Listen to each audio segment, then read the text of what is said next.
தெய்வீக யோகம் என்றால் அது வெறும் உடலை வளைக்கும் பயிற்சிகளின் தொகுப்பு அல்ல, அது மனிதன் மற்றும் பிரபஞ்சம் ஒரே நாணலில் ஒலிக்க வைக்கும் அதிசய அறிவியல். பழங்கால முனிவர்கள் இந்த உலகம் முழுவதும் பரவியிருக்கும் ஒளி சக்தி அலைகளை உணர்ந்து அதனுடன் மனித உடலின் அலைகளையும் ஒத்திசைக்க வழிகளை கண்டுபிடித்தனர். இந்த ஒத்திசைவுதான் யோகத்தின் ஆழமான நோக்கம். யோகம் செய்யும்போது நாம் வெறும் உடல் பயிற்சி அல்லாமல் நமது மூச்சையும் நமது சிந்தனைகளையும் நமது இதய துடிப்பையும் பிரபஞ்சத்தின் ஆற்றலோடு ஒன்றிணைக்கிறோம் என்று உணர ஆரம்பிக்கிறோம். மனித உடல் ஒரு சிறிய பிரபஞ்சம் போலவே இருக்கிறது என்கின்றனர். நம் உடலில் இருக்கும் எலும்புகள், நரம்புகள், இரத்த நாளங்கள் எல்லாம் ஒரு சின்ன சூரிய குடும்பத்தைப் போன்றே அமைந்துள்ளன. நம் மூச்சு சுழற்சி இந்த பூமியின் பருவ மாறுதல்களைப் போலவே நடைபெறுகிறது. சுவாசத்தின் போது நாம் பிரபஞ்சத்தில் பரவி இருக்கும் காற்றை உடலுக்குள் இழுக்கிறோம். வெளியே விடும்போது அந்த காற்று பிரபஞ்சத்தில் கலந்து விடுகிறது. இதனால் நாம் ஒவ்வொரு நொடியும் பிரபஞ்சத்துடன் இணைந்தே இருக்கிறோம். ஆனால் நம்முடைய கவனம் வெளியில் சிதறியிருப்பதால் இந்த இணைப்பை நாமே உணராமல் போகிறோம். யோகம் இந்த மறைந்திருக்கும் இணைப்பை மீண்டும் வெளிப்படுத்துகிறது. உடல் மற்றும் மனதின் தடைகளை அகற்றி நம்முள் இருக்கும் உயிர் சக்தியை பாய்ச்சுகிறது. பழைய யோகிகள் யோகத்தின் மூலமாக பிரபஞ்சத்தின் அதிர்வுகளையும் சத்தங்களையும் கேட்டனர் என்று கூறப்படுகிறது. அந்த சத்தமே ஓம் எனும் புனிதமான நாதமாக காட்சியளிக்கிறது. ஓம் எனும் அலை உலகின் பிறப்பின் முதலான ஒலியாக கருதப்படுகிறது. அந்த அலைகளை மூச்சின் மூலம் உணர்ந்து கொண்டால் மனிதன் தனிமையை இழந்து பிரபஞ்சத்தில் ஒலிக்கும் ஓர் இசையின் ஒரு பகுதி போல உணர்கிறான். இந்த பகுதியில் நாம் யோகத்தின் ஆன்மீக வேர்களை விரிவாக பார்ப்போம். முதலில் யோகம் என்ற சொல்லின் மூலத்தை அறிய வேண்டும். யோகம் என்றால் சங்கமம் என்று பொருள். மனிதன் மற்றும் பரம்பொருள், மனிதன் மற்றும் இயற்கை, மனிதன் மற்றும் பிரபஞ்சம் அனைத்தும் ஒன்றாகும். அந்த ஒன்றிப்பை அடைவதே யோகத்தின் இறுதி குறிக்கோள். இந்த சங்கமத்தை அடைய நம் மூச்சு முக்கிய பங்கு வகிக்கிறது. நம் மூச்சு சீராக, மெல்லியதாக, ஆழமாக ஆனால் நம் உடலும் மனமும் இயற்கையாக அமைதியாகிறது. மூச்சு பயிற்சிகள் யோகாவின் அடிப்படை காரணம் என்பதையும் இந்த பகுதியில் தெளிவாக புரிந்து கொள்ள வேண்டும். நம்முடைய மூச்சு வெறும் ஆக்சிஜன் பரிமாற்றம் அல்ல, அது ஒரு உயிர் சக்தி பரிமாற்றம். பழமையான நூல்களில் இதை பிராணா என்று அழைக்கிறார்கள். பிராணா என்பது பிரபஞ்சத்தில் பரவியிருக்கும் உயிர் ஆற்றல். நம் மூச்சு அந்த பிராணாவை உடலுக்குள் கொண்டு வருகிறது. யோகா செய்வதால் அந்த பிராணா சக்தி நம் உடலில் சரியாக பாயத் தொடங்குகிறது. அதன் மூலம் மன அழுத்தம் குறைகிறது, நோய் எதிர்ப்பு சக்தி அதிகரிக்கிறது, மனம் சுத்தமாகிறது. பிரபஞ்சத்தின் அதிர்வுகள் நம் உடலில் எவ்வாறு தாக்கம் செய்கின்றன என்பதை புரிந்து கொள்வது மிகவும் அவசியம். பிரபஞ்சத்தில் கோடிக்கணக்கான நட்சத்திரங்கள், கிரகங்கள், அண்டங்கள் சுழன்று கொண்டே இருக்கின்றன. அவை அனைத்தும் ஒரு ஒலி அலை மற்றும் ஆற்றல் அலைகளை உண்டாக்குகின்றன. நாசா பதிவு செய்த விண்வெளி சத்தங்கள் அதற்கு சாட்சியம். அந்த சத்தங்கள் வெறும் சத்தம் அல்ல, அவை ஒருவிதமான இசை போல இருக்கின்றன. மனித மூளை அவற்றுடன் ஒத்திசைக்க முடியும் என்று விஞ்ஞானிகள் கூறுகிறார்கள். யோகம் இந்த ஒத்திசைவுக்கு உதவுகிறது. இவ்வாறு யோகம் மனிதனை ஒரு சாதாரண உயிரினமாக இருந்து ஒரு பிரபஞ்ச குடிமகனாக மாற்றுகிறது. அவன் தனது உடலை, தனது மனதை, தனது உயிரை பிரபஞ்சத்தின் ஓர் அங்கமாக பார்க்க ஆரம்பிக்கிறான். இந்த புரிதல்தான் யோகத்தின் உண்மையான பரிசு. அது மனதுக்கு அமைதியையும் வாழ்க்கைக்கு அர்த்தத்தையும் அளிக்கிறது. யோகம் என்பது வெறும் ஆன்மீக வழிபாடு அல்ல, அது ஒரு ஆழமான விஞ்ஞானம். மனித உடல் இயங்கும் விதமும் பிரபஞ்சம் இயங்கும் விதமும் ஒன்றுடன் ஒன்று தொடர்புடையவை என்பதை நிரூபிக்கும் அறிவியல் புலனாய்வுதான் யோகத்தின் அடிப்படை நோக்கம். மனித உடலில் நடைபெறும் உயிரியல் மின்சார அலைகள் எவ்வாறு பிரபஞ்ச மின்காந்த புலங்களால் பாதிக்கப்படுகின்றன என்பதை அறிந்து கொள்ள பழங்கால முனிவர்கள் யோகத்தை கண்டுபிடித்தனர். இன்று நாசா மற்றும் பல விண்வெளி ஆய்வு நிறுவனங்கள் பிரபஞ்சத்தில் இருந்து வரும் அதிர்வுகளை பதிவு செய்து அதன் தாக்கத்தை பூமி மீது ஆய்வு செய்து வருகின்றன. நாசா பதிவு செய்த கோஸ்மிக் மைக்ரோவேவ் பேக்கர் ரேடியேஷன் என்று அழைக்கப்படும் அலைகள் பிரபஞ்சத்தின் பிறப்பு நேரத்தில் உண்டான அதிர்வுகளின் சின்னமாகும். அந்த அதிர்வுகள் இன்றும் பூமியை சூழ்ந்து கொண்டு இருக்கின்றன. விஞ்ஞானிகள் கூறுவதாவது, அந்த அலைகளின் அதிர்வு 432 ஹெர்ட்ஸ் என்ற புனிதமான அலைவரிசைக்கு மிக அருகில் இருக்கிறது. பழங்கால யோகிகள் இந்த அதிர்வை தங்கள் காதுகள் மற்றும் மனத்தின் நுண்ணுணர்வால் உணர்ந்து அதை ஓம் நாதமாக அழைத்தனர். இன்று விஞ்ஞானம் அந்த உண்மையை சான்று காட்டுகிறது. மனித உடலில் 72,000 நரம்புகள் எனப்படும் நாடிகள் உள்ளன. அவை அனைத்தும் உயிர் சக்தியே பாய்ச்சும் பாதைகள் போல செயல்படுகின்றன. நரம்புகளில் பாயும் மின்னழுத்தம் மிகச் சிறியது, ஆனால் மிகவும் துல்லியமானது. நரம்புகள் சரியாக செயல்பட வேண்டும் என்றால் உடலில் உள்ள மின்சார சமநிலை சரியாக இருக்க வேண்டும். அந்த சமநிலை குலைந்தால் மன அழுத்தம், பயம், மனச்சோர்வு, உடல் வலி போன்றவை ஏற்படுகின்றன. யோகம் அந்த மின்சார சமநிலையை சரிசெய்யும் அதிசய தொழில்நுட்பம். மனித மூளை இயங்கும்போது alpha, beta, gamma, delta, theta என்று பல்வேறு அலைகளை உண்டாக்குகிறது. இந்த மூளை அலைகள் நம் சிந்தனை, மனநிலை, உணர்ச்சி ஆகியவற்றை கட்டுப்படுத்துகின்றன. யோகா செய்யும்போது ஆல்பா மற்றும் தீட்டா அலைகள் அதிகரிக்கின்றன. இதனால் மனம் சாந்தமாகிறது, கவலை குறைகிறது, சிந்தனை தெளிவடைகிறது. விஞ்ஞானிகள் EEG மூலம் யோகிகள் தியானத்தில் இருக்கும்போது அவர்களின் மூளை அலைகள் எவ்வாறு மாறுகின்றன என்பதை ஆய்வு செய்து அற்புதமான முடிவுகளை கண்டறிந்துள்ளனர். மூச்சு என்பது வெறும் ஆக்சிஜன் பரிமாற்றம் அல்ல, அது உடலில் மின்சார அலைகளை உருவாக்கும் முக்கிய கருவி. மூச்சை ஆழமாக இழுத்து மெல்ல வெளியே விடும்போது இதய துடிப்பு குறைகிறது, இரத்த அழுத்தம் சமநிலைப்படுகிறது, மூளை பாராசிம்பத்தடிக் நரம்பு மண்டலத்தை இயக்குகிறது. இதனால் உடல் முழுவதும் சீராக ஓய்வடைகிறது. நாசா விஞ்ஞானிகள் விண்வெளியில் இருந்த விண்வெளி வீரர்களுக்கு மூச்சு பயிற்சிகளை கற்றுக் கொடுக்கின்றனர். ஏனெனில் அது அவர்களின் மன அழுத்தத்தையும் உடல் செயல்பாடுகளையும் சீராக வைத்திருக்க உதவுகிறது. பிரபஞ்சத்தில் கோள்கள், நட்சத்திரங்கள் எப்போதும் இயக்கத்தில் உள்ளன. அவை எல்லாம் உருவாக்கும் ஈர்ப்பு சக்தி அலைகள் மற்றும் மின்காந்த அலைகள் பூமியில் நமது உடலின் உயிரியல் கடிகாரத்தை பாதிக்கின்றன. உதாரணமாக, சந்திரனின் நிலா சுழற்சி பெண்களின் மாதவிடாய் சுழற்சியுடன் நேரடியாக இணைக்கப்பட்டுள்ளது. சூரியன் வெளியிடும் சோலார் பிளர்கள் பூமியின் காந்தப்புலத்தில் மாற்றம் உண்டாக்கும்போது மனிதர்களின் மனநிலையிலும் தாக்கம் ஏற்படுகிறது. சிலர் அந்நாட்களில் எரிச்சலுடன் உணர்கிறார்கள் அல்லது தூக்கமின்றி தவிக்கிறார்கள். இது விஞ்ஞான ரீதியாக நிரூபிக்கப்பட்ட உண்மை. யோகம் செய்வதால் உடல் இந்த அலைகளின் தாக்கத்தை சமநிலைப்படுத்திக் கொள்ளும் சக்தியே பெறுகிறது. நாடிகளின் முக்கிய சந்திப்புகளில் அமைந்துள்ள சக்ராக்கள் மின்சார டிரான்ஸ்ஃபார்மர்கள் போல செயல்படுகின்றன.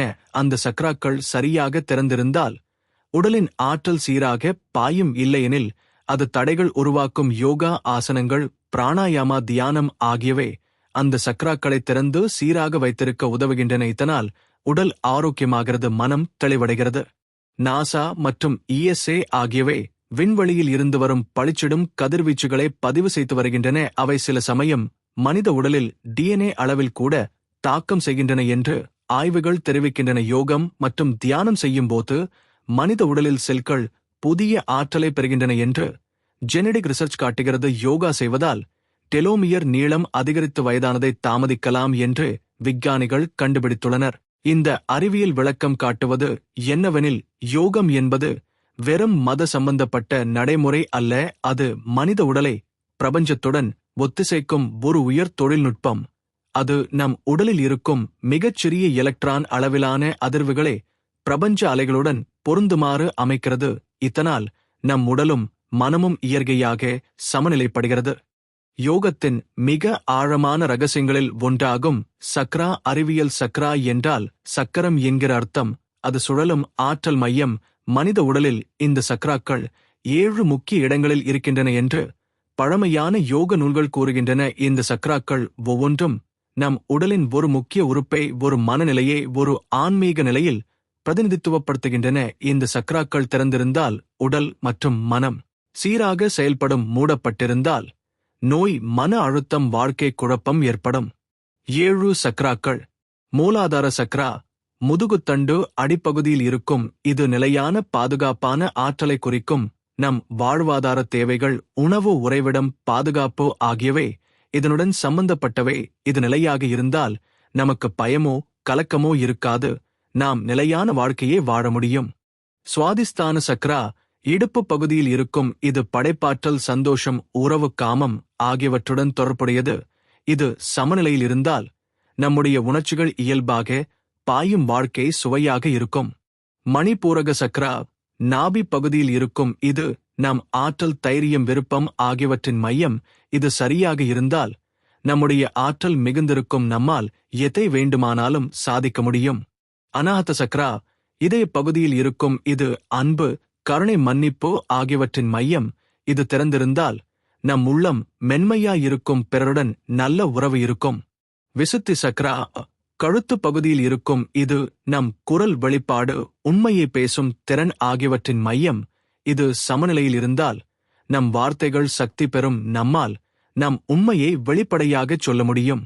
ஆஜ்ஜா சக்ரா நெற்றியில் இரு புருவங்களுக்கிடையில் இருக்கும் இது மூன்றாம் கண் சக்ரா என்று அழைக்கப்படும். இது நம் உள்ளுணர்வு, அறிவு, சிந்தனை ஆகியவற்றின் மையம். இது திறந்திருந்தால் நம் சிந்தனை கூர்மையாக இருக்கும், நம் வாழ்க்கை பாதையை நம்மால் தெளிவாக காண முடியும். சஹஸ்ரார சக்ரா தலையின் உச்சியில் இருக்கும் இது 1000 இதழ் தாமரை என்று அழைக்கப்படுகிறது.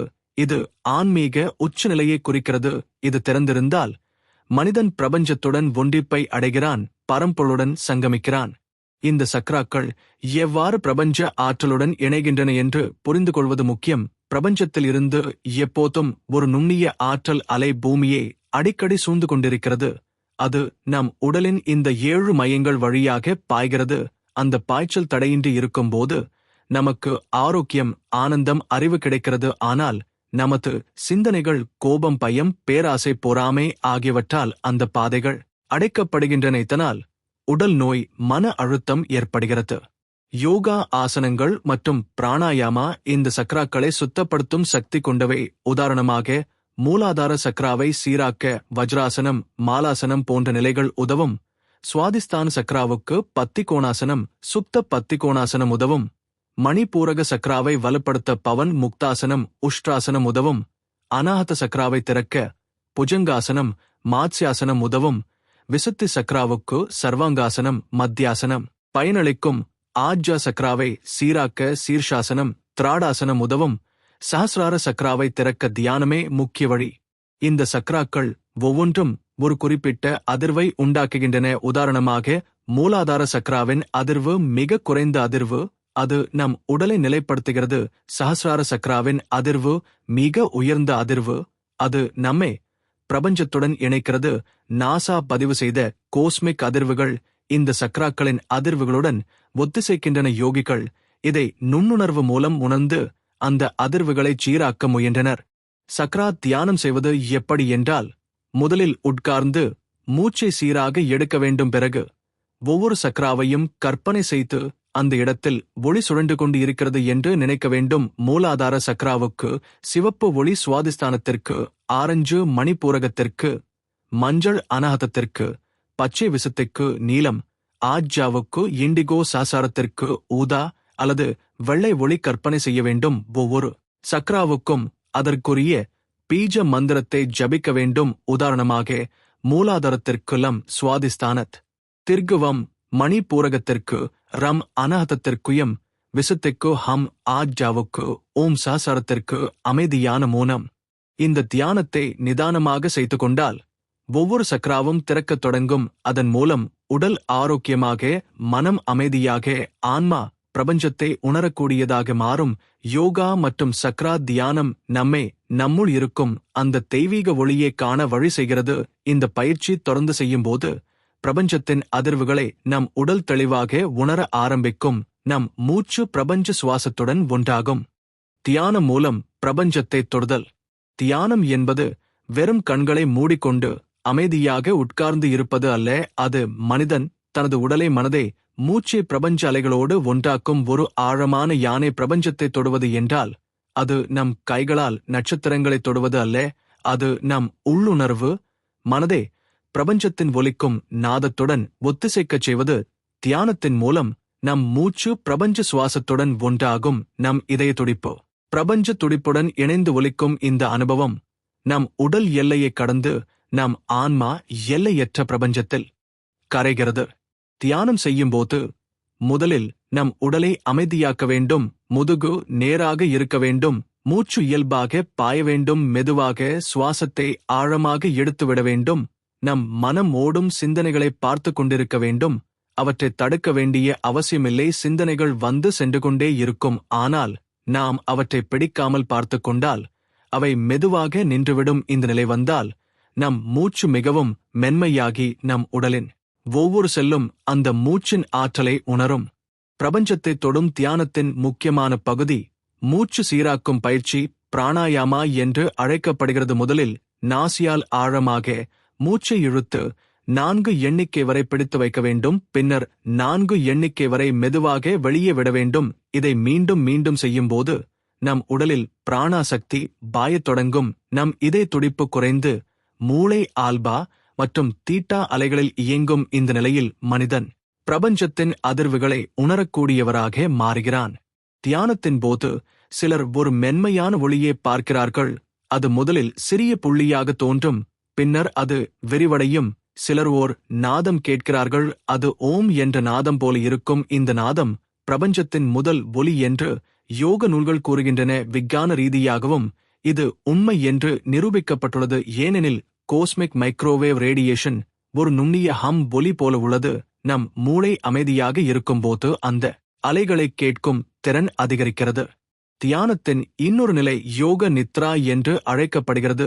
இதில் உடல் முழுவதும் தூக்கத்தில் இருப்பது போல இருக்கும், ஆனால் மனம் விழிப்புடன் இருக்கும். இந்த நிலையில் நம் சிந்தனை நம் உடல் எல்லையை கடந்து பிரபஞ்சத்தில் பறக்கத் தொடங்கும். சில யோகிகள் இந்த நிலையில் அவர்கள் தங்கள் உடலின் மீது பறந்து பார்த்ததாக சொல்கின்றனர். இந்த அனுபவம் விஞ்ஞான ரீதியாகவும் ஆய்வு செய்யப்பட்டுள்ளது. நாசா விண்வெளி வீரர்களுக்கு யோக நித்ரா பயிற்சிகளை கற்றுக் கொடுத்தது. ஏனெனில் விண்வெளியில் அவர்கள் உடல் அழுத்தத்தை குறைத்து மன அழுத்தத்தை சமநிலைப்படுத்த வேண்டும். பிரபஞ்ச சுவாசம் என்றால் என்ன என்றால், நம் மூச்சு ஒரு சிறிய அலை, பிரபஞ்சத்தின் சுவாசம் ஒரு பெரிய அலை. நம் மூச்சை அந்த பெரிய அலைக்கு ஒத்திசைக்க வேண்டும். அது சாத்தியமாகும். நம் மூச்சு சீராக ஆழமாக இருக்கும்போது நம் மூளை சுவாசத்துடன் ஒத்திசைக்கிறது. இதய துடிப்பும் அந்த சீருக்கு ஏற்ப மாறுகிறது. இதனால் உடல் முழுவதும் ஒரு ஒற்றை அலை போல இயங்கத் தொடங்குகிறது. இந்த நிலையில் பிரபஞ்சத்தின் அதிர்வுகளுடன் நம் உடல் ஒத்திசைக்கிறது. நம் சிந்தனை தெளிவடைகிறது. நம் மனதில் இருந்த பயம் அழிகிறது. தியானத்தின் போது ஒரு சிறந்த பயிற்சி நட்சத்திர தியானம். இரவு வானத்தை நோக்கி அமைதியாக உட்கார்ந்து நட்சத்திரங்களை பார்த்து கொண்டிருக்க வேண்டும். எந்த சிந்தனையும் இல்லாமல் அந்த வானத்தின் பரப்பை முழுமையாக உணர வேண்டும். சில நிமிடங்களில் நம் சுவாசம் இயற்கையாக ஆழமாகிவிடும். அந்த நட்சத்திர ஒளி நம் கண்களுக்குள் நுழைந்து நம் மனதை அமைதியாக்கும். அந்த ஒளியை நம் இதயத்தில் கற்பனை செய்ய வேண்டும். அந்த ஒளி நம் உடல் முழுவதும் பரவுகிறது என்று கற்பனை செய்ய வேண்டும். இது பிரபஞ்சத்துடன் நேரடி இணைப்பை தரும். மற்றொரு பயிற்சியும் ஜப தியானம். முதலில் ஆழமாக மூச்சை இழுத்து ஓம் என்று நீண்ட நாதமாக உச்சரிக்க வேண்டும். அந்த ஒலி நம் மார்பில் இருந்து தொண்டையில் நெற்றியில் மேலே தலைவரை அதிர்வை உண்டாக்க வேண்டும். அந்த அதிர்வு நம் உடலை சுத்தமாக்கும். நம் மூளை அந்த அதிர்வில் ஒத்திசைக்கும் போது நம் மனம் விரிவடைகிறது. இந்த பயிற்சியை தினமும் 10 நிமிடம் செய்தால் பிரபஞ்சத்துடன் நம் இணைவு அதிகரிக்கும். தியானம் மூலம் பிரபஞ்சத்தை தொடும் அனுபவம் மனித வாழ்க்கையை முழுமையாக மாற்றும். ஏனெனில் இந்த அனுபவம் நமக்கு நாமே ஒரு தனி உயிர் அல்ல, நாம் பிரபஞ்சத்தின் ஒரு சிறிய துகள்தான் என்ற உண்மையை உணர்த்துகிறது. அந்த உணர்வு வந்தால் நம்முடைய வாழ்க்கை நோக்கம் மாறுகிறது. நாமும் பிறரும் இயற்கையும் பிரபஞ்சமும் ஒன்றே என்ற பாசம் உருவாகிறது. விண்வெளி மற்றும் யோக மர்மங்கள். விண்வெளி என்பது வெறும் நட்சத்திரங்கள் சுழலும் வெறுமையான இடம் அல்ல, அது உயிரோடும் ஒலியோடும் நிரம்பியுள்ள ஒரு அதிசய பரப்பளவு. இன்று நாசா மற்றும் பிற விண்வெளி ஆய்வு நிறுவனங்கள் பிரபஞ்சத்தில் இருந்து வரும் நுண்ணிய அலைகளை பதிவு செய்து வருகின்றன. அந்த அலைகள் ஒவ்வொன்றும் ஒரு விதமான இசை போல ஒலிக்கின்றன. விஞ்ஞானிகள் அவற்றை காஸ்மிக் சவுண்ட்ஸ் என்று அழைக்கின்றனர். யோகிகள் ஆயிரக்கணக்கான ஆண்டுகளுக்கு முன் இந்த சத்தத்தை தியானத்தில் கேட்டனர். அந்த சத்தத்தை அவர்கள் ஓம் என்ற புனித நாதமாக அழைத்தனர். இன்று விஞ்ஞானம் அந்த உண்மையை உறுதிப்படுத்துகிறது. பிரபஞ்சத்தில் இருந்து வரும் சத்தங்களில் புல்சார் நட்சத்திரங்களின் துடிப்புகள், பிளாக் ஹோல்களின் காந்த அலைகள், கேலக்சிகளின் சுழற்சி சத்தங்கள் ஆகியவை அடங்கும். இந்த ஒலிகள் மனித காதால் நேரடியாக கேட்க முடியாது, ஆனால் சிறப்பு கருவிகள் அதை நம் காதுக்கு கேட்கும் வரம்புக்கு மாற்றுகின்றன. அந்த ஒலிகள் கேட்டபோது ஒரு ஆழ்ந்த தியான அனுபவம் போல இருக்கும். காரணம், அந்த அலைகள் நம் மூளையின் ஆழமான பகுதியை தூண்டும். விண்வெளியில் இருந்து வரும் இந்த அதிர்வுகள் நம் உடலின் சக்ராக்களில் தாக்கம் செய்கின்றன. மூலாதார சக்ரா பூமியின் காந்த புலத்துடன் நேரடியாக இணைக்கப்பட்டுள்ளது. பூமியின் காந்த புலம் மாறும்போது நமக்கு திடீரென உளைச்சல், மன அழுத்தம் ஏற்படலாம். சூரிய வெடிப்புகள் ஏற்படும் நாட்களில் சிலர் திடீர் கோபம் பயம் அனுபவிப்பார்கள். இது விஞ்ஞான ரீதியாகவும் ஆய்வு செய்யப்பட்டுள்ளது. யோகா மற்றும் தியானம் இந்த மாற்றங்களை சமநிலைப்படுத்தும் பாதுகாப்பு கவசமாக செயல்படுகிறது. நாசா பதிவு செய்த பிளாஸ்மா அலைகள் மிகவும் சுவாரஸ்யமானவை. அவை விண்வெளியில் காந்த புலத்தில் அலைகள் போல பயணம் செய்கின்றன. அந்த அலைகளை கேட்கும்போது அது ஒரு பண்டைய வேத மந்திரம் போல ஒலிக்கும். பழைய முனிவர்கள் இந்த பிளாஸ்மா அலைகளை தங்கள் நுண்ணுணர்வால் உணர்ந்து அதன் அடிப்படையில் ரிக் வேதத்தில் மந்திரங்களை உருவாக்கினார்கள் என்று சில ஆராய்ச்சியாளர்கள் கூறுகின்றனர். விண்வெளி மர்மங்களில் ஒன்று ஷுமானா ரேஜோனேன்ஸ் என்று அழைக்கப்படும் பூமியின் இயற்கை அதிர்வு. அது சுமார் 7.83 ஹெர்ட்ஸ் என்ற மிக குறைந்த அலைவரிசையில் இயங்குகிறது. மனித மூளை தியானத்தில் இருக்கும்போது அதே 7.83 ஹெர்ட்ஸ் தீட்டா அலைகளில் இயங்குகிறது. இதன் மூலம் மனிதன் மற்றும் பூமி இயற்கையாக ஒத்திசைக்கிறார்கள் என்பதை விஞ்ஞானம் நிரூபிக்கிறது. யோகா செய்யும்போது மனித மூளை இந்த ஷுமான எண் அலைவரிசையில் நிலை பெறுகிறது. இதனால் உடல் முழுவதும் ஓய்வு நிலை ஏற்படுகிறது, மனம் தெளிவடைகிறது. பிரபஞ்சத்தில் இருந்து வரும் காமாரே பறவைகள் மிகுந்த ஆற்றலை உடையவை. அவை சில வினாடிகளில் சூரியன் கோடிக்கணக்கான ஆண்டுகளில் உண்டாக்கும் ஆற்றலை வெளிப்படுத்துகின்றன. இந்த காமா கதிர்கள் பூமியை அடைந்தால் அவை மனித உடலில் DNA மாற்றங்களை உண்டாக்கக்கூடும். ஆனால் பூமியின் வளிமண்டலம் காந்த புலம் இவற்றில் பெரும்பாலானவை நம்மை அடையாமல் தடுத்து விடுகிறது. யோக நூல்கள் மனித உடலில் ஒரு சுயகாந்த புலம் உண்டு என்று கூறுகின்றன. அதனால்தான் யோகிகள் தங்கள் உடலை அந்த அலைகளுக்கு எதிராக பாதுகாத்துக் கொள்கிறார்கள். விண்வெளியின் மிக பெரிய மர்மம் பிளாக் ஹோல். அது ஒளியையும் ஈர்க்கும் மிக வலுவான ஈர்ப்பு விசையால் ஆனது. பிளாக் ஹோல் அருகே காலமும் இடமும் வளைந்து விடுகிறது என விஞ்ஞானம் கூறுகிறது. இதேபோல தியானத்தில் ஆழம் சென்ற யோகிகள் காலத்தின் உணர்வை இழந்து விடுவதாக சொல்கின்றனர். சிலர் தங்கள் தியானத்தில் பல மணி நேரம் இருந்தும் அது சில நொடிகளே போல உணர்ந்ததாக சொல்கின்றனர். இதுவே பிளாக் ஹோலின் அனுபவத்துடன் ஒத்ததாக சிலர் கருதுகின்றனர். பிரபஞ்ச சத்தங்களை கேட்கும் ஒரு பயிற்சி நாத யோகா என்று அழைக்கப்படுகிறது. இதில் யோகி தனது காதுகளின் உள்ளே நிகழும் நுண்ணிய ஒலிகளை கவனிக்கிறார். அந்த ஒலிகள் முதலில் சினிங்கல் போல இருக்கும், பின்னர் மணி ஓசை, பின்னர் பம்பரம் ஒலி, பின்னர் வீணை, சங்கு, மிருதங்கம் போன்ற இசை ஒலி வரத் தொடங்கும். இறுதியில் அது ஓம் என்ற புனித நாதத்தில் கலக்கிறது. இந்த அனுபவம் யோகியே பிரபஞ்ச ஒலியுடன் ஒத்திசைக்கிறது. நாசா விஞ்ஞானிகள் விண்வெளியில் இருந்து வரும் ஹம்மின் சவுண்ட் பற்றி ஆய்வு செய்து அதற்கு பிரபஞ்ச சுவாசம் என்று பெயர் வைத்தனர். பிரபஞ்சம் விரிவடைந்து சுருங்கும்போது அந்த ஒலி உண்டாகிறது என்று கூறுகிறார்கள். இந்த சுவாசத்தோடு மனிதன் தனது மூச்சை ஒத்திசைத்தால் அவன் உடல் மற்றும் மனம் பிரபஞ்சத்துடன் ஒன்றிப்பை அடையும். யோக நூல்கள் இதையே சமாதி என்று அழைக்கின்றன. ஆன்மீக அனுபவங்கள் மற்றும் குண்டலினி எழுச்சி. யோகத்தின் பயணம் வெறும் உடல் வலிமை பெறும் பயிற்சியாக தொடங்கலாம். ஆனால் அது மெதுவாக மனம் மற்றும் ஆன்மாவை ஒரு புதிய பரிமாணத்திற்கு கொண்டு செல்கிறது. இந்த பரிமாணம்தான் ஆன்மீக அனுபவம் என்று அழைக்கப்படுகிறது. ஆன்மீக அனுபவம் என்பது நம்முடைய உள்ளுணர்வு விரிவடைந்து நம்முடைய சிந்தனை எல்லைகளை மீறி பிரபஞ்சத்தோடு ஒன்று நிலையை அடைவது. இந்த நிலையை அடையும் போது மனிதன் தனது தனிப்பட்ட சுயத்தை மறந்து விடுகிறான். அவன் தன்னை ஒரு சிறிய உடல் மனம் என்ற முறையில் பார்க்காமல் எல்லையற்ற பிரபஞ்சத்தின் ஒரு அங்கமாக உணர்கிறான். யோக நூல்கள் கூறுவது போல நம் உடலின் அடிப்பகுதியில் இருக்கும் மூலாதார சக்ராவில் குண்டலினி எனப்படும் சுருள் வடிவிலான உயிர் சக்தி உறங்கிக் கொண்டிருக்கிறது.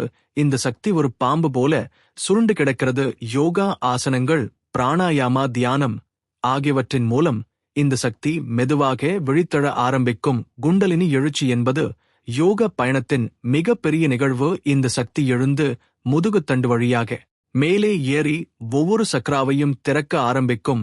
அது மேலே சஹஸ்ரார சக்ராவை அடையும் போது மனிதன் பிரபஞ்ச சுயத் தை அடைகிறான்.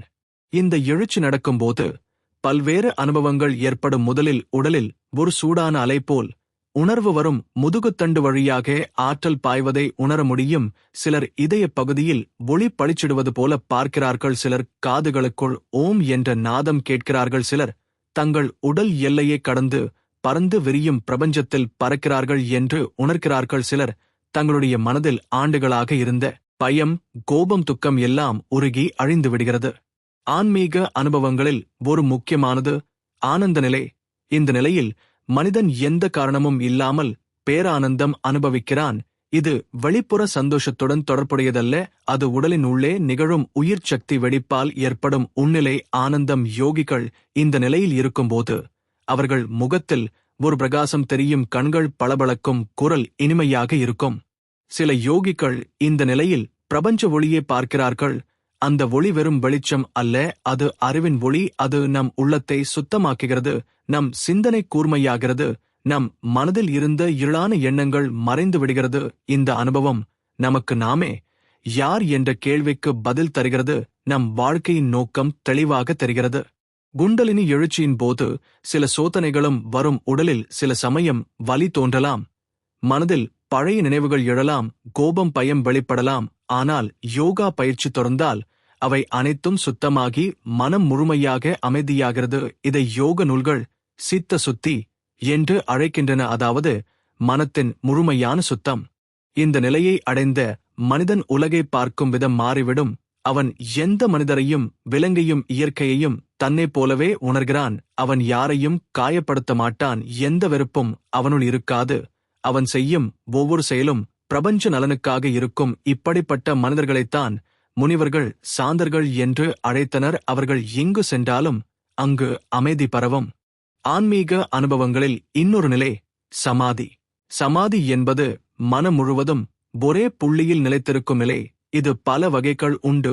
சவிகல்ப சமாதி, இதில் இன்னும் சிந்தனை இருக்கும், ஆனால் அது ஒரே தெய்வீக சிந்தனையில் நிலைத்து இருக்கும். நிர்விகல்ப சமாதி, இதில் எந்த சிந்தனையும் இல்லை, மனிதன் பரம்பொருளில் முழுமையாக கலந்து விடுகிறான். இந்த நிலை வந்தால் மனிதன் பிறப்பு இறப்பு சுழற்சியை கடந்து விடுகிறான், அவன் மோட்சத்தை அடைகிறான்.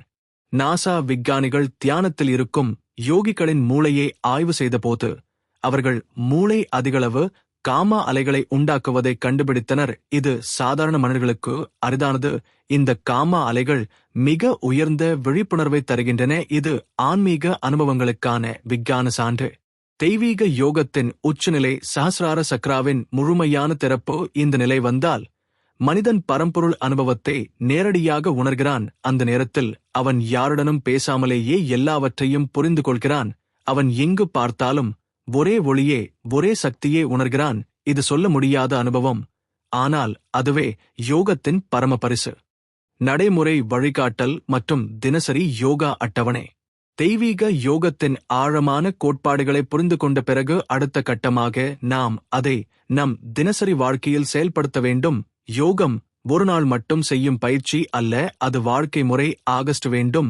யோகா ஒரு மணி நேரம் செய்யும் பயிற்சி மட்டும் இல்லை, அது நம் சுவாசத்தை, நம் சிந்தனையை, நம் பழக்கங்களை, நம் உணவு முறையையும் மாற்றும் முழுமையான பாதை. முதலில் காலை நேரத்தில் யோகா செய்வது மிகவும் நல்லது. காரணம், அந்த நேரத்தில் பிரபஞ்ச ஆற்றல் தூய்மையாக இருக்கும். சூரிய உதயத்திற்கு முன் எழுந்து நம் உடலை சுத்தமாக்கி அமைதியாக அமர வேண்டும். முதலில் சில நிமிடங்கள் ஆழமாக சுவாசிக்க வேண்டும். இதனால் நம் மனம் அமைதியாகும், உடல் விழிப்புணர்வு பெறும். மூச்சு பயிற்சிகளில் நாடி சுத்தி பிராணாயாமா முக்கியம். வலது மூக்குத்துளை, இடது மூக்குத்துளை மாறி மாறி மூச்சை இழுத்து விடுவதால் நம் உடலில் பிராணா சரியாக பாய ஆரம்பிக்கும். இதனால் நரம்பு மண்டலம் சமநிலை பெறும். பிறகு சூரிய நமஸ்காரம் செய்ய வேண்டும். இது வெறும் உடற்பயிற்சி அல்ல, அது ஒரு ஆற்றல் வட்டம் போல நம் உடலின் அனைத்து சக்திகளையும் சீரமைக்கிறது. 12 அசைவுகளும் 12 சூரிய மந்திரங்களும் இணைந்தால் உடல் மனம் இரண்டுமே ஒரே அலைவரிசையில் இயங்க ஆரம்பிக்கும். சூரிய நமஸ்காரம் முடிந்ததும் யோகாசனங்களை செய்யலாம். பட்சிமோத்தானாசனம், புஜங்காசனம், அர்த்த மட்சேந்திராசனம், பத்மாசனம் ஆகியவை உடலை நெகிழ்ச்சியாக்கி குண்டலினி ஆற்றலை எழுப்ப உதவும். யோகாசனம் முடிந்ததும் பிராணாயாமாவை தொடர வேண்டும். கபாலபாதி, பஸ்திரிகா, அனுலோம விலோம போன்ற பிராணாயாமாக்கள் நுரையீரலை வலுவாக்கி மூளைக்கு ஆக்சிஜன் பாய்ச்சலை அதிகரிக்கின்றன. இந்த பிராணாயாமா முடிந்ததும் மூச்சு இயல்பாகிவிடும். அந்த நேரம்தான் தியானத்திற்கு சரியான நேரம். தியானம் செய்யும்போது முதுகு நேராக இருக்க வேண்டும். கண்களை மெதுவாக மூடிக்கொண்டு மூச்சை கவனிக்க வேண்டும். முதலில் சிந்தனைகள் அதிகமாக வரும், அவற்றை அடக்க முயல வேண்டாம், அவை வந்து போகட்டும். நம் கவனம் மூச்சில் இருக்க வேண்டும். மெதுவாக மூச்சு நீளமாகி மனம் அமைதியாகும். அந்த அமைதியில் நாம் ஓம் மந்திரத்தை உச்சரிக்கலாம். ஒவ்வொரு உச்சரிப்பும் நம் உடல் முழுவதும் அதிர்வை உருவாக்கும். அந்த அதிர்வுகள் நம் மூளை அலைகளை பிரபஞ்ச அலைகளுடன் ஒத்திசைக்கின்றன. தியானம் ஆரம்பத்தில் 5 நிமிடம் மட்டுமே செய்யலாம். ஆனால் தினசரி பயிற்சியால் அது 20-30-40 நிமிடமாக நீளும். அந்த நேரத்தில் நாம் காலத்தை மறந்து விடுவோம். எப்போது தியானம் முடிந்தது என்று கூட உணர மாட்டோம். அந்த நிலையில்தான் உண்மையான யோக அனுபவம் ஆரம்பிக்கிறது. யோகத்தின் ஒரு முக்கிய பகுதி உணவு முறை. சத்தான சைவ உணவுகள் யோகத்திற்கு உகந்தவை. பழங்கள், காய்கறிகள், பருப்பு வகைகள், பால், தயிர் ஆகியவை பிராண சக்தியை அதிகரிக்கின்றன. கார சுவைகள் அதிகமாக சாப்பிடக்கூடாது. மதுபானம், புகைப்பிடித்தல் போன்றவை முழுமையாக தவிர்க்க வேண்டும். காரணம், அவை நரம்பு மண்டலத்தை கெடுக்கும். தினசரி யோக அட்டவணை இப்படியாக இருக்கலாம். காலை 4:30 எழுந்து குளித்து உடலை சுத்தமாக்குதல். காலை 5 நாடி சுத்தி பிராணாயாமா 10 நிமிடம். காலை 5:15 சூரிய நமஸ்காரம் 12 சுற்று. காலை 5:45 யோகாசனம் 30 நிமிடம். காலை 6:15 பிராணாயாமா 15 நிமிடம். காலை 6:30 தியானம் 20 நிமிடம். காலை 7 யோக நித்ரா ஆழ்மன தளர்ச்சி 10 நிமிடம். காலை 7:15 நன்றி சிந்தனை மற்றும் நாள் திட்டமிடல். இது காலை அட்டவணை. மாலை நேரத்திலும் குறைந்தது 15 நிமிடம் மூச்சு பயிற்சி மற்றும் தியானம் செய்யலாம். இதனால் நாள் முழுவதும் கிடைத்த மன அழுத்தம் கரைந்துவிடும். யோகா பயிற்சி தொடர்ந்து செய்வதால் உடலில் வலிமை அதிகரிக்கும். மனம் தெளிவு பெறும். கோபம் குறையும்.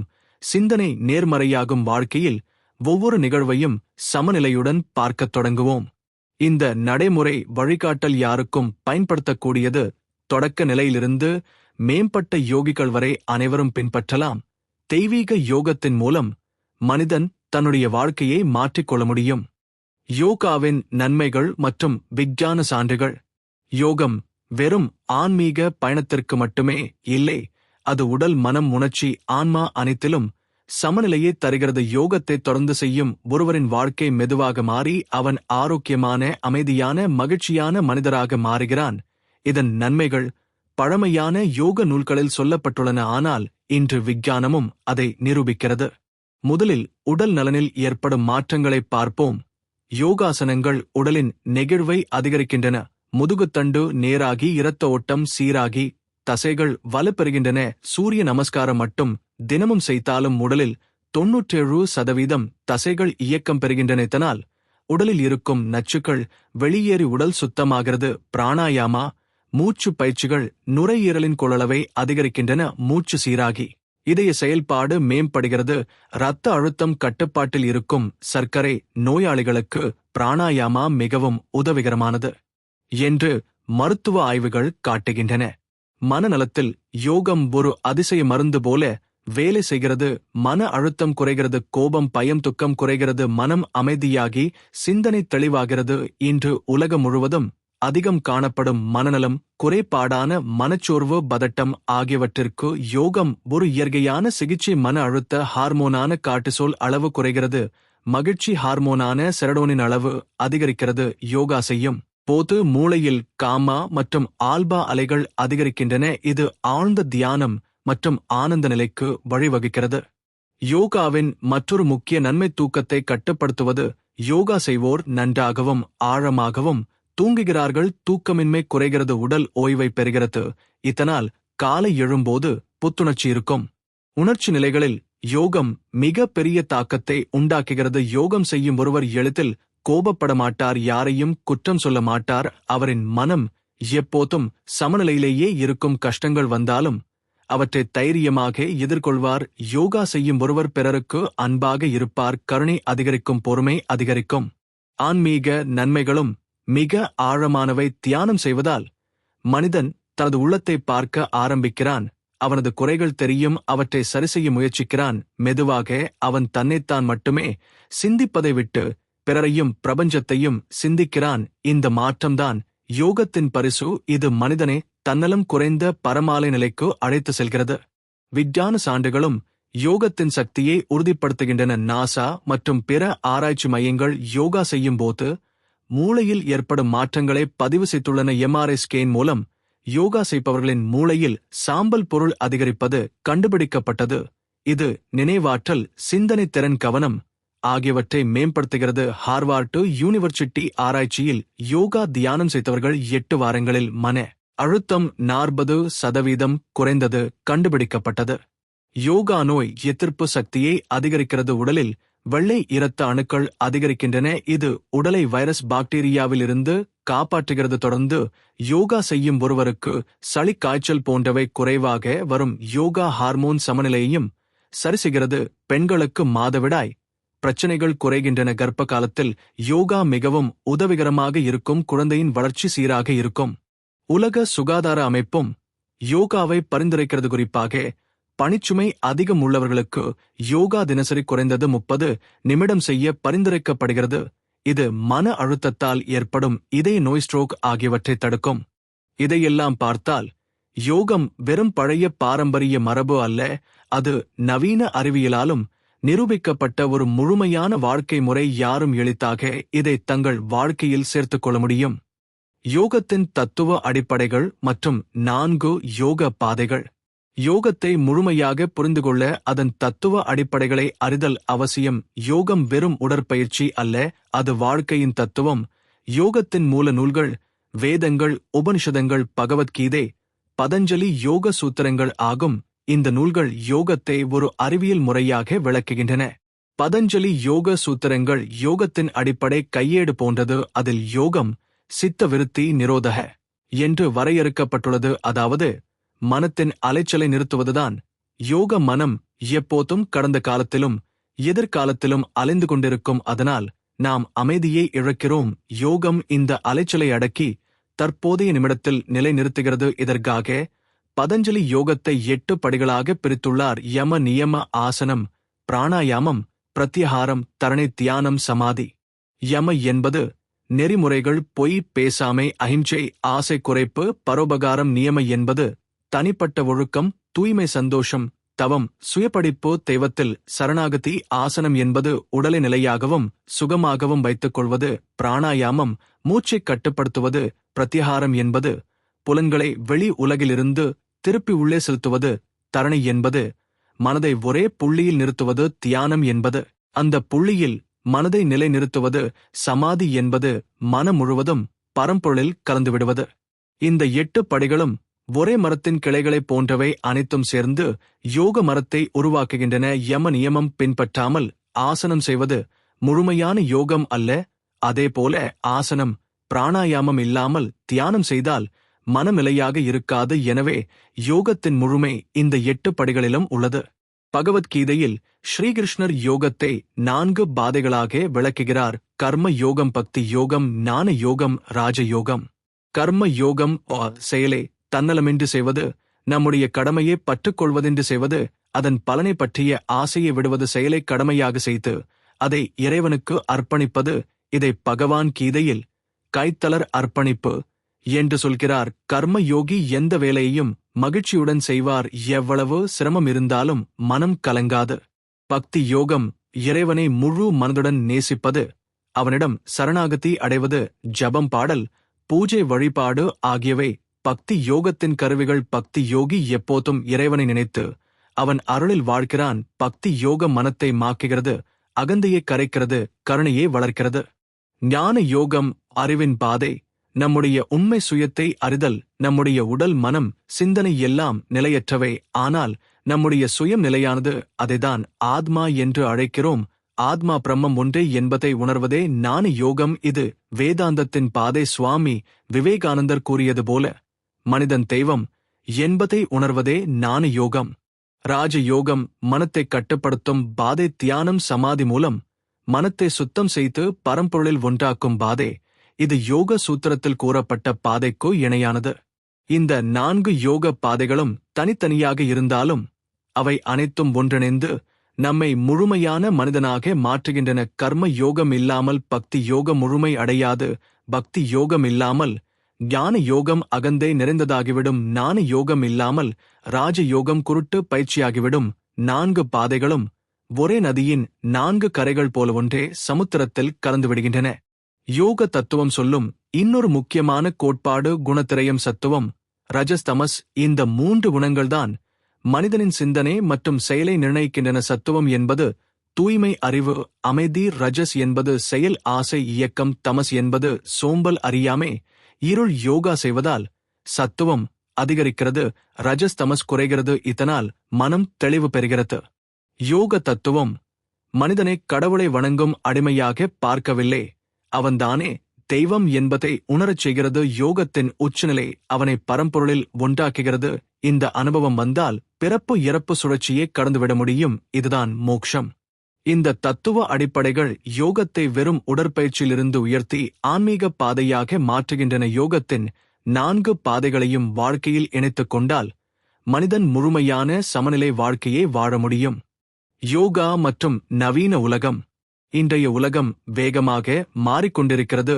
தொழில்நுட்ப முன்னேற்றம் மனிதனை வசதியாக்கினாலும் அதே நேரத்தில் அவனை மன அழுத்தத்தில் தள்ளியுள்ளது. ஒவ்வொரு நாளும் நாம் ஆயிரக்கணக்கான தகவல்களை சந்திக்கிறோம்.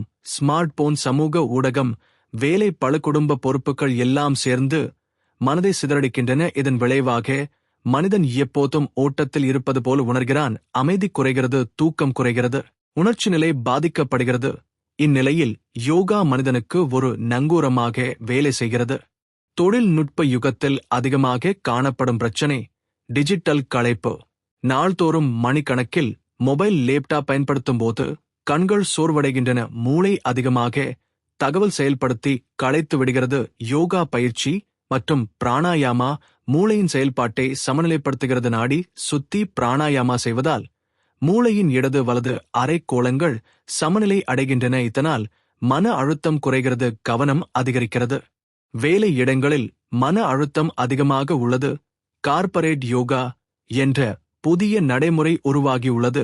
பல நிறுவனங்கள் தங்கள் ஊழியர்களுக்கு தினசரி யோகா மற்றும் தியானம் கற்றுக் கொடுக்கின்றன. இதன் விளைவாக ஊழியர்கள் குறைவான நோய் விடுப்பு எடுக்கிறார்கள்.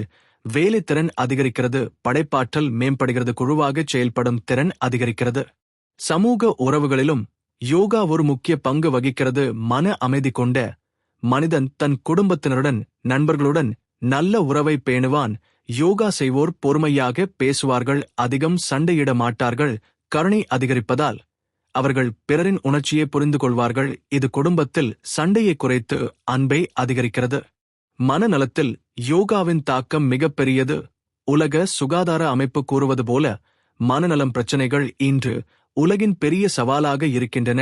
யோகா மனச்சோர்வை குறைக்கும் இயற்கையான வழி. தினசரி தியானம் செய்வதால் மூளையின் ஹிப்போகாம்பஸ் பகுதி வலுப்பெறுகிறது. இது நினைவாற்றலை மேம்படுத்துகிறது, பதட்டம் குறைகிறது.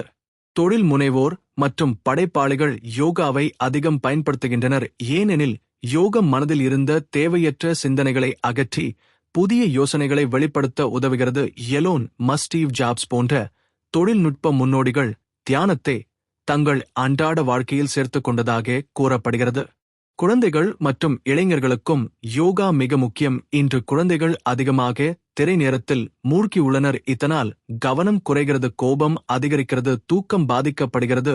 யோகா பயிற்சி குழந்தைகளுக்கு கவனத்தை அதிகரிக்கிறது, கற்றல் திறனை மேம்படுத்துகிறது, உடல்நிலையை சீராக்குகிறது. பள்ளிகளில் யோகா பாடம் சேர்க்கப்பட்டதால் மாணவர்களின் ஒழுக்கம் மற்றும் கல்வி முடிவுகள் மேம்பட்டுள்ளதாக ஆராய்ச்சிகள் காட்டுகின்றன. நகர வாழ்க்கையில் மாசு அதிகம், சத்தம் அதிகம். இதனால் நரம்பு மண்டலம் எப்போதும் விழிப்புடன் இருக்கும். இது நீண்ட காலத்தில் உடலை பாதிக்கிறது. யோகா மூலம் உடல், மனம் இரண்டும் தளர்ச்சி அடைகின்றன. இதனால் நோய் எதிர்ப்பு சக்தி அதிகரிக்கிறது. நவீன மருத்துவத்தில் யோகா ஒரு துணை சிகிச்சையாக பயன்படுத்தப்படுகிறது. இதய நோய், சர்க்கரை நோய், ஆஸ்துமா, உயர் இரத்த அழுத்தம் போன்றவை கட்டுப்பாட்டில் இருக்க யோகா உதவுகிறது. கீமோதெரபி எடுத்துக்கொண்ட புற்றுநோய் நோயாளிகளுக்கு யோகா மன அமைதியை தருகிறது, வலி குறைகிறது, உடல் வேகமாக குணமடைகிறது. ஆன்லைன் யோகா வகுப்புகள் உலகம் முழுவதும் பரவி உள்ளன. யாரும் எளிதாக வீடு தவறாமல் யோகா கற்றுக்கொள்ள முடியும். ஆனால் ஆசிரியரை சரியாக தேர்ந்தெடுப்பது முக்கியம். உண்மையான யோகா ஆசிரியர் உடல் ஆசனங்களை மட்டும் கற்றுக் கொடுக்க மாட்டார், அவர் யோகத்தின் தத்துவத்தையும் வாழ்க்கை முறையையும் கற்றுக் கொடுப்பார். நவீன உலகத்தில் யோகா ஒரு பாலமாக இருக்கிறது. அது நம்மை தொழில்நுட்பத்தின் வேகத்திலிருந்து ஓரளவு பிரித்து நம் உள்ளம் மற்றும் பிரபஞ்சம் இடையிலான தொடர்பை மீண்டும் உணர வைக்கிறது. இதன் மூலம் நாம் முழுமையான மனிதர்களாக மாற முடியும். தெய்வீக யோகம் என்பது வெறும் உடல் பயிற்சிகள் அல்ல, அது ஒரு பாலம். அந்த பாலம் மனிதனின் உள்ளத்தை பிரபஞ்சத்துடன் இணைக்கிறது. யோகத்தின் அடிப்படை கோட்பாடுதான் சங்கமம். மனிதன் மற்றும் இயற்கை, மனிதன் மற்றும் பிரபஞ்சம், மனிதன் மற்றும் பரம்பொருள் அனைத்தும் ஒரே அலைவரிசையில் ஒலிக்க ஆரம்பிக்க வேண்டும் என்பதே யோகத்தின் நோக்கம். நாசா கண்டுபிடித்த பிரபஞ்ச சத்தங்கள் நம் காதுகளால் நேரடியாக கேட்க முடியாத அதிர்வுகள். அவை நம் உடலில் இருக்கும் பிராண அலைகளுடன் ஒத்திசைக்கின்றன. பழைய முனிவர்கள் தியானத்தில் அமர்ந்து இந்த அதிர்வுகளை கேட்டார்கள். அந்த ஒலிதான் ஓம் என்று அனுபவித்தார்கள். நாம் தியானத்தில் ஆழமாகச் செல்லும்போது அந்த ஒலியை உணர முடிகிறது. மூச்சு மெதுவாக மாறும்போது நம் மூளை அலைகள் ஆல்பா தீட்டா நிலைக்கு செல்கின்றன. அந்த நேரம் நம்முள் இருக்கும் பிராண அலைகள் பிரபஞ்ச அதிர்வுகளுடன் ஒன்றிணைகின்றன. இந்த ஒன்றிணைவு மனிதனை முழுமையாக மாற்றுகிறது. அவன் தனிமையை இழந்து விடுகிறான். இனி அவன் தனி மனிதன் அல்ல, அவன் ஒரு பிரபஞ்ச உயிர். அவன் எங்கு பார்த்தாலும் தெய்வீகத்தைக் காண்கிறான். அவன் தன் சுவாசத்திலும் தன் இதய துடிப்பிலும் பிரபஞ்சத்தின் இசையைக் கேட்கிறான். அவன் வாழ்வியல் ஒவ்வொரு தருணமும் புனிதமாக மாறுகிறது. தெய்வீக யோகத்தை தொடர்ச்சியாக பழகும் ஒருவர் வாழ்க்கையில் பெரிய மாற்றத்தை உணர்வார். உடல் ஆரோக்கியமாகும், மனம் அமைதியாகும், சிந்தனை தெளிவாகும், வாழ்க்கை நோக்கம் புரியும், உறவுகள் இனிமையாகும், கருணை அதிகரிக்கும், பிறருக்காக வாழும் மனம் பிறக்கும். இறுதியில் அவர் தன் ஆன்மாவையும் பிரபஞ்ச ஆன்மாவையும் ஒன்றாக்கிக் கொள்வார். இதுவே யோகத்தின் உச்சநிலை. யோகத்தின் பரிசு நம் உயிர் பிரபஞ்சத்தில் கலந்துவிடும் அனுபவம். நம்முடைய சிறிய சுயம் கரைந்து பரம்பொருளில் ஒளித்துளியாக கலந்துவிடும். இந்த அனுபவத்தை அடைவதே மனித பிறவியின் உண்மையான குறிக்கோள்.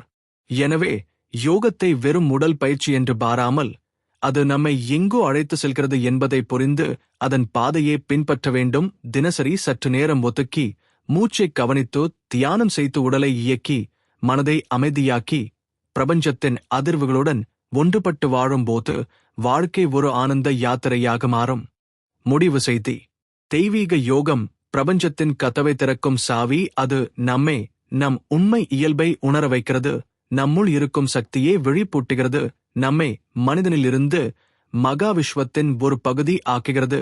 அந்த அனுபவம்தான் வாழ்க்கையின் உச்சமான பரிசு. அதற்காக தினசரி சில நிமிடங்கள் கூட யோகத்திற்கு அர்ப்பணிக்க வேண்டும். ஏனெனில் ஒவ்வொரு மூச்சும் பிரபஞ்சத்துடன் பேசும் ஒரு வாய்ப்பு.